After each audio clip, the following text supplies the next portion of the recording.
शासनामध्ये एक निर्णय घेतला होता. कोविडमध्ये जे लोक अनाथ मुलं असतील त्यांच्या आरक्षणासाठी महाराष्ट्र सरकारनं ज्या पद्धतीने योजना आणली आहे त्या संदर्भात काय सांगा? महाराष्ट्र सरकारने अनाथ मुलांकरता 1% आरक्षण हे त्या ठिकाणी दिलेलं आहे आणि आता मोठ्या प्रमाणात त्यातनं नियुक्त्या होत आहेत. आणि ही पण समाधानाची बाब आहे की अतिशय गरीब, अनाथ आणि अनेक वेळा तर अनाथाश्रमातच ज्यांना राहावं लागतं, नातेवाईक देखील कोणी काळजी घ्यायला नाही, अशीही मुलं आणि मुली ज्यावेळी मेहनत करून परीक्षा देऊन या आरक्षणामुळे त्यांना संधी मिळते आणि सरकारी नोकरीमध्ये ते जातात, ते बघितल्यानंतर खरोखर मनाला समाधान होतं. मध्यंतरी अशा काही आमच्या मुलामुलींचं एक मी संमेलन देखील घेतलं होतं आणि त्यांची प्रत्येकाची जी कथा होती ही अतिशय प्रेरणादायी होती. संघर्षातनं माणूस काय करू शकतो हे पाहताना मला खूप समाधान वाटतं. कांग्रेस कार्यसमिति ने ठराव पारित किया है जिसमें उन्होंने कहा है कि वंदे मातरम के 2 ही पैरा उनके कार्यक्रमों में गाए जाएंगे। देखिए, ये संविधान विरोधी इस प्रकार का निर्णय है। इसका कारण अब भारत में अंग्रेजों का राज नहीं है और भारत में स्वतंत्र भारत की संसद ने जो निर्णय लिया वो निर्णय संवैधानिक होता है और स्वतंत्र भारत के जो हमारी पार्लियामेंट है उसने लिए हुए निर्णय को हम नहीं मानेंगे, गुलामी की परंपरा को कायम रखेंगे। हम हमेशा कहते थे ये मानसिक गुलाम है, इन्होंने अपनी मानसिक गुलामी और संविधान की खिलाफत, ये दोनों चीजें इससे हमारे सामने प्रस्थापित केंद्रीय मंत्र्यांनी आता दर आठवड्याला किंवा ठराविक कालावधीनंतर विद्यापीठांमध्ये जावं, जेनझीन सोबत संवाद वाढवण्याचा एक प्रयत्न दिसतोय. मला असं वाटतं की हे अतिशय चांगला निर्णय आहे. शेवटी आपली जी विद्यापीठं आहेत ही आपलं भविष्य निर्माण करणारे केंद्र आहेत आणि अशा प्रकारचा संवाद झाला तर शासन काय करतं आहे, देशाची दिशा काय आहे, जगाची दिशा काय आहे हे आपल्याला विद्यार्थ्यांपर्यंत पोहोचवता येईल आणि विद्यार्थ्यांचे आशा, आकांक्षा, अपेक्षा आणि स्पंदनं ही त्या ठिकाणी फर्स्ट हँड आपल्या मंत्र्यांना देखील समजतील. एक चांगला उपक्रम.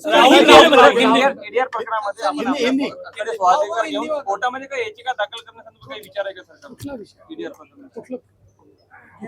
सर 92 लाख लाडक्या बहिणी ज्या अपात्र ठरणार आहेत, साहेब या संदर्भात यापूर्वीही क्लॅरिफिकेशन आलं आहे.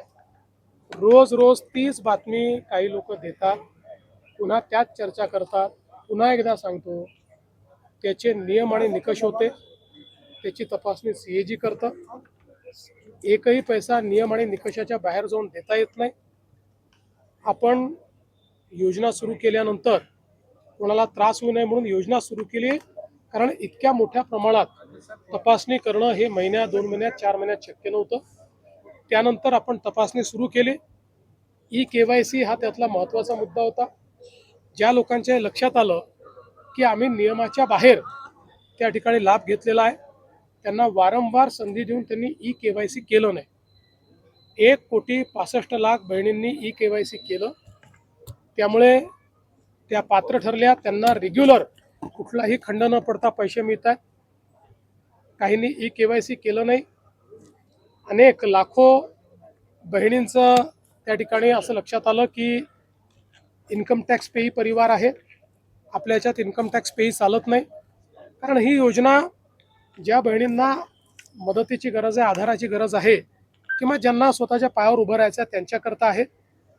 त्यामुळे त्याही जे काही लाभार्थी होत्या त्यांना आपण त्या ठिकाणी वगळलं.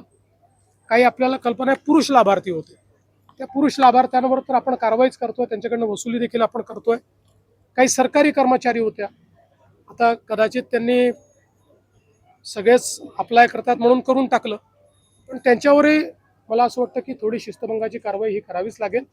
आणि म्हणून आता हा जो आकडा आलेला आहे 100% व्हेरीफाईड आकडा आहे आणि या बहिणींना जोपर्यंत आमचं सरकार आहे तोपर्यंत लाडक्या बहिणीचे पैसे मिळतच राहतील. आता हे जे काँग्रेसचे इतर लोक बोलत आहेत हे तेच लोक आहेत की ज्या लोकांनी लाडक्या बहिणीच्या विरुद्ध कोर्टामध्ये केस केली, हायकोर्टात गेले, रोज शिव्या दिल्या, ही योजना बंद करा म्हणून सांगितलं, आणि आता तेच हिंदीमध्ये मगरमच्छ के आंसू म्हणतायत, तसे मगरमच्छ के आंसू आता हे यांच्या डोळ्यातनं वाहून राहिले. उच्च शिक्षण घेणाऱ्या मुलींना 2000 रुपये पॉकेट मनी. राहुल गांधी पुण्याला येऊन तरुणांशी संवाद साधणार आहे. मला असं वाटतं की आनंदाची गोष्ट आहे, परंतु त्यांनी सरसकट तरुणाईशी संवाद साधला असता तर आनंद वाटला असता.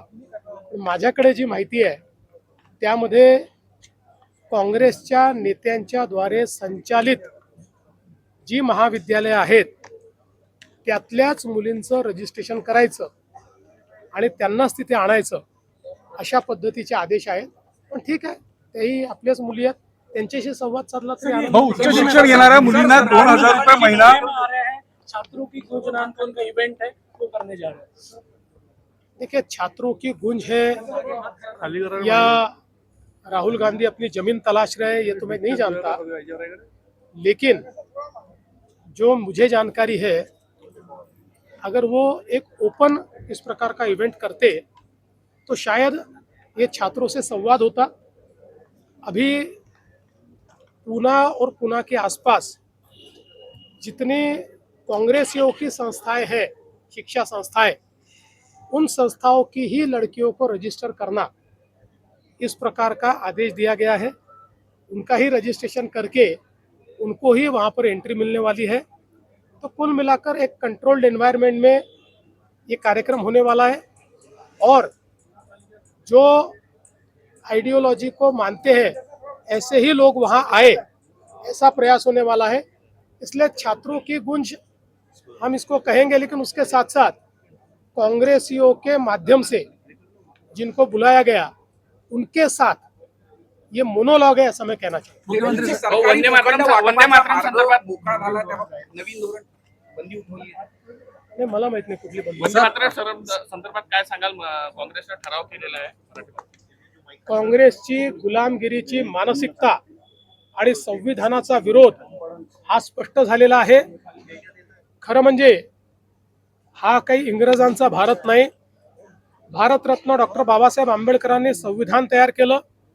या संविधानाने लोकसभा आणि राज्यसभा पार्लमेंट तयार केली, आणि या संविधानाने सांगितलं की संविधानाचं पालन म्हणजे काय, तर लोकसभा आणि राज्यसभेने तयार केलेला कायदा हा पाळणं म्हणजे संविधान पाळणं आहे. आणि आता त्याच दोन्ही सभागृहांनी घेतलेला निर्णय काँग्रेस म्हणते आम्ही मानणार नाही. संविधानाशी हा द्रोह आहे, भारतरत्न डॉक्टर बाबासाहेब आंबेडकरांच्या विचारांची हा द्रोह आहे, आणि खऱ्या अर्थानं गुलामगिरीची मानसिकता हे अजूनही इंग्रजांच्या गुलामगिरीच्या मानसिकतेमध्ये आहे. ही गुलामगिरीची मानसिकता आहे, मतांचं लांगुल चालन आहे, आणि खऱ्या अर्थानं या देशाचा जो विचार आहे त्या विचारांची हा द्रोह आहे. भाऊ, तुम्ही पॉकेट मनी संदर्भात काही निर्णय घेताय का?